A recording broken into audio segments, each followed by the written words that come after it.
Protest led by high school students at the beginning, well, that began on the morning of 16 June 1976. 38 years ago, students from various schools protested in the streets of Soweto in response to the introduction of Afrikaans as the medium of instruction in local schools. It's estimated that over 20,000 students took part in the protests. The number of people who died is usually given at around 176. Well, some estimates put it up to around 700. June 16 is now a public holiday, Youth Day here in South Africa, in remembrance of the events of 1976. This year's commemoration coincides with the celebration of 20 years of democracy. SABC reporter Criselda joins us from the Hector Peterson Memorial. Good morning, Criselda. Thanks for joining us. Well, a very good morning to you, Evan. And just to correct you there, I'm actually coming to you now from Morris Isaacson School here in Soweto. Thank you very much for that little update, Criselda. Good on you on this Monday morning. Just tell us quickly, it looks very solemn and a rather dignified affair. Is that the case? The mood looks a little bit solemn and respectful almost.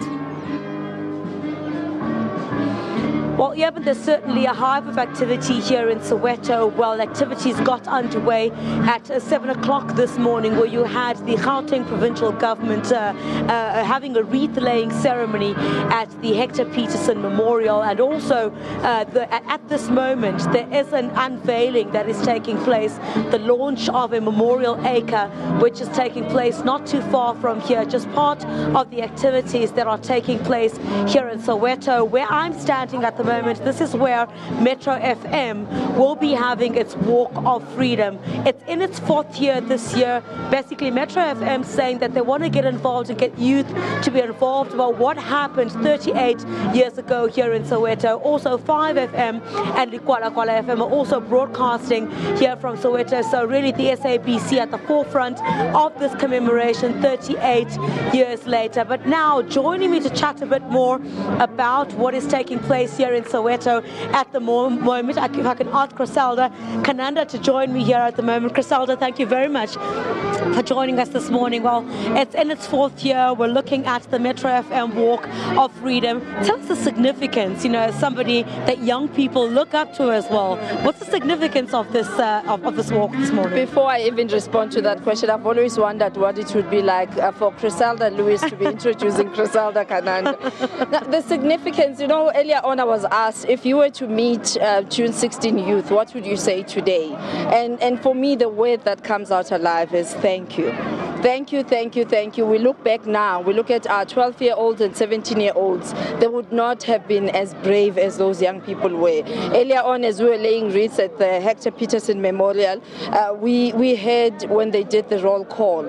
Some of those young people actually have names. It's not just numbers, that so many numbers were shot down, so many numbers died, but it's human beings, young people who stood up for what was wrong at the time. And I guess when we start comparing the youth of yesteryear and youth of today, there is that generational gap that says we don't have an actual cause of what it is that is troubling us today.